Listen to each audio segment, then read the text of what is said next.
Après le bac, pourquoi avoir choisi la filière du droit?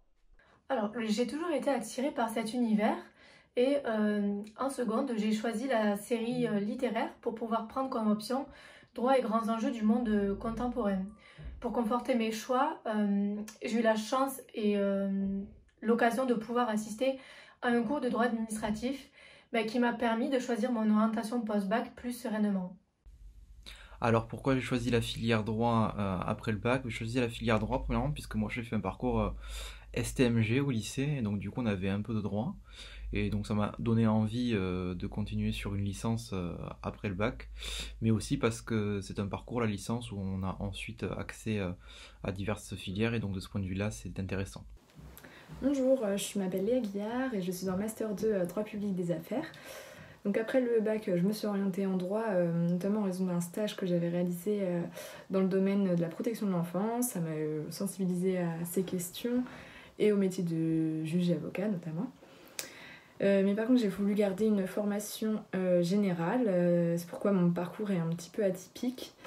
Quel est votre parcours post-bac? Alors, j'ai commencé après l'obtention du bac par une licence, donc une première année de licence que j'ai effectuée à l'Institut catholique de Toulouse. Par la suite, j'ai continué mon parcours à l'Université Toulousain-Capitole, mais à l'antenne de Montauban. J'ai pris comme spécialité en troisième année le droit public. Il faut savoir qu'à Montauban, il n'y a pas de réelle spécialité entre les parcours. C'est-à-dire que l'on soit publiciste ou privatiste, on fait du droit privé comme du droit public, ce qui est différent de la L3 à l'UT1.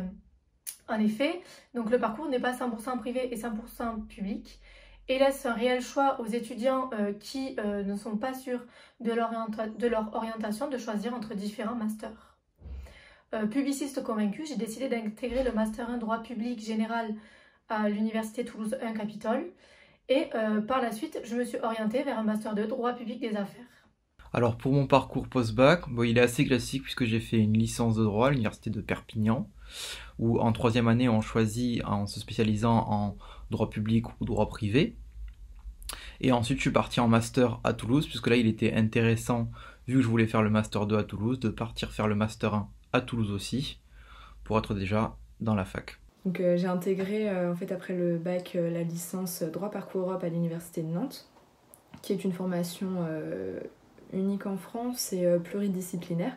C'est-à-dire qu'à côté de mes matières de droit qui restaient mes dominantes, j'avais tout un tronc commun avec des historiens, des linguistes et des philosophes. On avait des matières d'histoire, d'économie, de sciences politiques, de littérature, de philosophie, etc. sur des questions européennes. Donc c'était très enrichissant en termes de connaissances, en termes de culture, de compétences. On avait beaucoup de travaux de groupe à chaque semestre. Donc on a des travaux de réflexion, d'analyse sur différents sujets. Et surtout, ça m'a habituée à supporter une charge de travail très dense. Donc ensuite, j'ai intégré le Master 1 droit public général à l'Université de Nantes.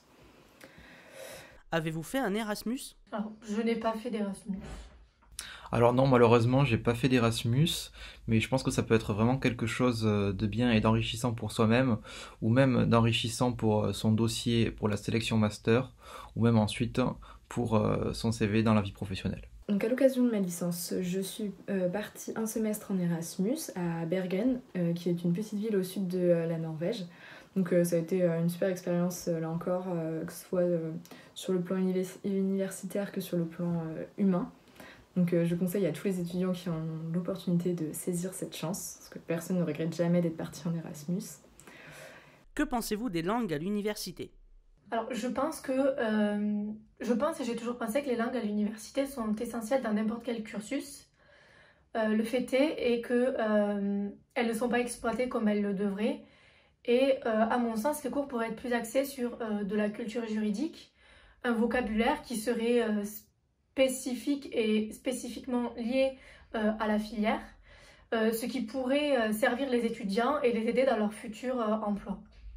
Alors sur les langues à l'université, donc si on parle des langues que j'ai eues dans le cadre de mon cursus de droit, je pense que c'est très intéressant puisque ça permet de voir différents droits. Comme j'étais en anglais, on a pu voir le droit du common law, mais ça reste assez peu au niveau taux horaire pour véritablement en faire une matière à la même hauteur que nos autres matières de droit.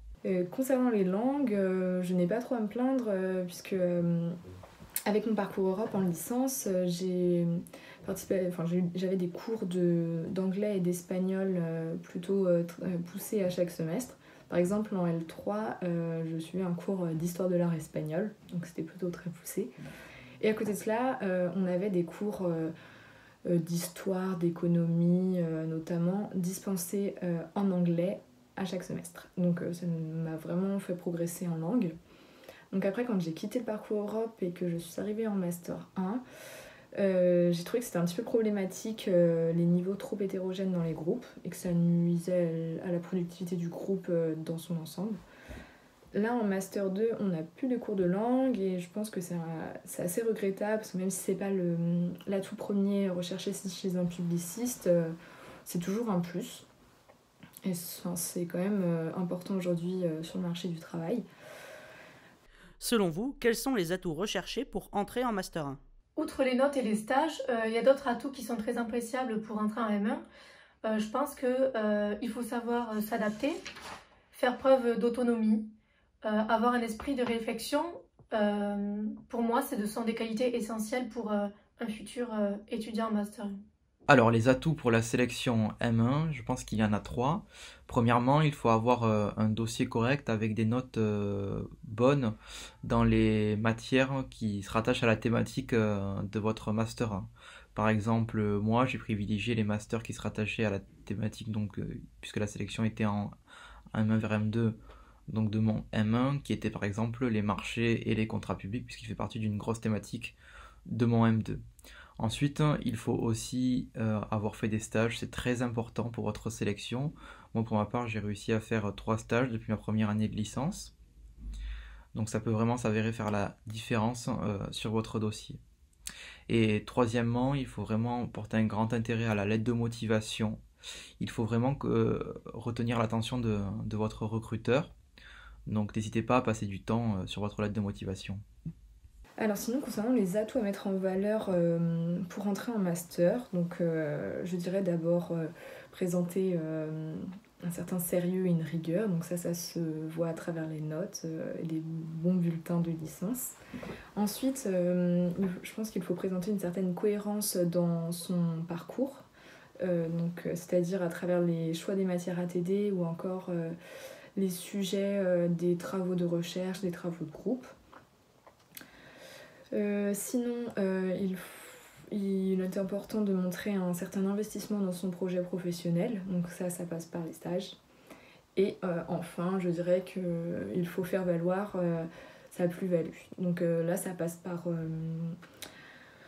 différentes choses, donc que ce soit l'engagement associatif, une compétence artistique, la pratique d'un sport à haut niveau, la pratique de langue, ce qui fait la particularité de chacun. Pourquoi avoir choisi ce master et pas un autre ? Alors j'ai choisi le Master 2 droit public des affaires, déjà parce que c'est un master qui est très spécialisé, mais aussi à la fois très général. Il se décompose en 3 unités d'enseignement. La première, donc, qui va être très générale et qui va être composée de séminaires différents qui vont accroître la curiosité intellectuelle du juriste, ce qui me semble être une qualité essentielle pour exercer dans un monde qui se complexifie. On peut voir aussi que la deuxième UE va être très spécialisée. C'est l'unité d'enseignement des marchés publics, donc qui va offrir un réel domaine de compétences aux étudiants là suivant, mais aussi l'UO3, donc qui va être un enseignement qui va lier, on va dire, la théorie et la pratique, notamment grâce à la clinique juridique qui a été mise en place cette année et qui permet de travailler sur de réels dossiers avec des professionnels. Alors, pourquoi j'ai choisi ce master et pas un autre? Ben, j'ai tout simplement choisi ce master et pas un autre, hein, puisque celui-ci reprenait les deux composantes qui m'avaient fortement plu durant ma licence, ma troisième année de licence et mon master 1, c'est-à-dire qu'on avait à la fois du droit public économique et des marchés publics, et c'était vraiment les deux composantes qui me plaisaient. J'aurais pu faire un master spécialisé soit droit public économique, soit exclusivement commande publique, mais je préférais avoir les deux thématiques pour me laisser un champ de professionnalisation assez large. Alors pour ma part, je me suis orientée en master 2 DPA parce que j'ai toujours eu une préférence pour le droit public. Et à côté de cela, j'ai un réel intérêt pour tout ce qui a trait à l'économie et au marché. Donc le DPA, c'était la meilleure solution pour allier ces deux centres d'intérêt. Avez-vous fait partie d'une association étudiante? Non, je n'ai pas fait partie avant cette année d'une association étudiante. Alors oui, dès ma première année de licence à Perpignan, j'ai fait partie donc de l'association des juristes perpignanais, qui était l'association étudiante de la faculté de droit de Perpignan. Et c'était vraiment très intéressant, c'est très enrichissant. Puis au-delà de ça, vous allez trouver dans l'association vraiment une entraide. Moi j'étais en première année, je venais d'arriver à la faculté. Il y en avait qui étaient en master 1, master 2, licence 2, donc qui vous aident, qui vous aiguillent. Donc c'était vraiment très intéressant, très enrichissant. Ensuite, arrivé en Master 1, non, je n'ai pas fait de partie de l'association étudiante, mais aujourd'hui en Master 2, je fais partie de l'association étudiante du Master 2 en tant que trésorier, et c'est encore aujourd'hui un plaisir de faire partie de ces associations. Cette année, je suis membre du bureau de l'association du Master 2 DPA.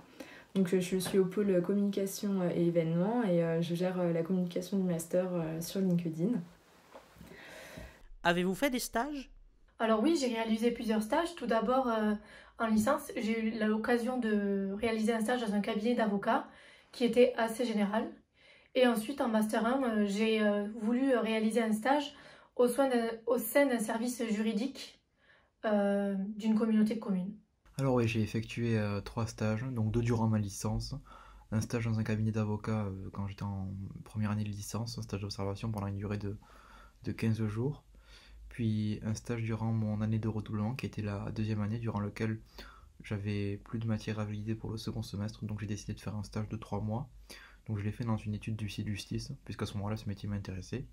Donc ça m'a permis d'avoir une véritable expérience pendant 3 mois, durant laquelle j'ai pu véritablement travailler et voir d'ailleurs que ce métier n'était pas adapté pour moi. J'ai ensuite fait un stage à la fin de mon Master 1 pour le M2 dans un service de commande publique de la ville de Perpignan pour une durée d'1 mois. J'ai eu l'occasion de réaliser un stage en L3 dans un cabinet d'avocats en droit des affaires sur Nantes. Donc ça m'a permis de découvrir de nouveaux sujets juridiques et également de conforter mon orientation. Je n'ai jamais réalisé d'alternance. Avez-vous fait un parcours en alternance? J'ai pas eu de parcours en alternance. Selon vous, quelles sont les matières essentielles en master? À mon sens, tout dépend du master. En droit public des affaires, je pense qu'il est essentiel d'aborder des matières comme le droit du service public, le droit de la commande publique, mais évidemment le droit public économique est une matière fondamentale, ainsi que le droit du numérique qui aide à comprendre les enjeux du monde. Alors les matières générales qui sont essentielles en master sont pour le master droit public des affaires, ce sont le droit public économique, le droit des contrats et marchés publics, et aussi le droit des services publics peut s'avérer aussi très très important. Ça dépend de la filière de chacun, mais aussi de son projet. Parce que donc là, mon point de vue, il est vraiment lié à ce que je veux faire plus tard. Par exemple, donc moi en Master 1, ce qui m'a beaucoup aidé, ça a été le droit des services publics. Donc ça m'a permis de revoir toute cette partie-là du programme de L2. Ensuite, le droit public de l'économie, qui m'a fait découvrir l'intervention publique et l'encadrement public du marché. Sinon, le droit des contrats publics est très important pour un master DPA, parce que c'est très technique et il faut donc poser les bases dès le master 1. Et enfin, donc ça c'est vraiment relié à mon projet professionnel, mais en master 1, j'ai beaucoup aimé ma matière de contentieux administratif. Quelles options conseillez-vous? Alors, en Master 1, ce que je pourrais conseiller comme option, c'est de prendre par exemple l'option qui va être sur le droit de la santé publique. Mais aussi, on a une très bonne option sur les finances publiques. Donc, ça va être des options qui vont vraiment apporter un plus et une curiosité ainsi qu'une ouverture d'esprit aux étudiants suivant ces options. Alors pour les options que je conseillerais, je pense pas encore ici qu'il y ait d'options type, hein, mais je pense qu'il faut toujours rester tactique. Si vous avez un projet professionnel, essayez de voir les options les plus intéressantes vis-à-vis de vos matières. Si vous n'avez pas de projet, essayez de voir toujours un peu plus large. Moi, c'est vrai que quand j'étais en troisième année, au premier semestre, je savais pas encore trop ce que je voulais faire. Du coup, même si j'étais dans une licence 3 spécialisée en droit public, j'ai quand même fait des options de privé pour toujours rester le plus polyvalent possible. Je pense que ça reste quand même très très important de toujours rester assez polyvalent. Comme ça, vous ne vous enfermez pas dans un parcours à ce moment-là, puisqu'ensuite en M1, c'est normal que vous allez vous spécialiser dans des matières, mais en licence 3, voyez toujours des options qui peuvent être intéressantes, même si vous êtes en public, voyez des options en privé, si vous êtes en privé, voyez des options en public. Mon conseil, c'est de faire vraiment en fonction de sa curiosité et de ses envies, parce que ce ne sont absolument pas des choix qui déterminent un projet professionnel. Par exemple, j'ai toujours été intéressée par les questions relatives aux libertés et droits fondamentaux, et donc j'ai suivi des enseignements sur cette matière au S1 et S2 de mon Master 1, et ça ne m'a pas empêché d'intégrer un Master 2 DPA par la suite. Concernant votre recherche de stage, avez-vous des conseils, des difficultés à souligner? Oui, je pense qu'il est essentiel de réfléchir au stage que l'on va faire dès le M1, fin du M1, et de s'y prendre assez tôt parce que c'est compliqué de trouver une entreprise qui puisse nous accueillir. Après, il faut une idée précise qui colle aux ambitions professionnelles. Alors, les conseils pour la recherche de stage. Alors, ce que je peux vous conseiller déjà pour la recherche de stage, c'est dans un premier temps de se faire une liste d'un panel d'entreprises, d'institutions publiques locales qui vous intéressent. Ensuite, restez assez actif sur les réseaux d'offres d'emploi comme LinkedIn ou Indeed. Et ne pas hésiter aussi parfois à aller chercher sur LinkedIn ou sur le réseau les adresses mail de responsables de secteur juridique d'institutions publiques. Parfois on peut avoir de bonnes surprises, des fois ça ne peut pas aboutir, mais parfois on peut aussi avoir de très bonnes surprises. Ensuite, pour les entretiens, ce qui peut être très intéressant, c'est au préalable de se faire une fiche, puisqu'on va souvent vous demander de vous présenter, de donner 3 qualités ou 3 défauts. Donc, faire ce travail avant vous permettra d'être à l'aise au moment de l'entretien et vous allez refléter comme ça une bonne image de vous. Le conseil que je peux donner, c'est surtout d'anticiper les recherches et de ne pas négliger une première étape qui consiste à cibler les structures que vous allez contacter pour ne pas trop vous éparpiller.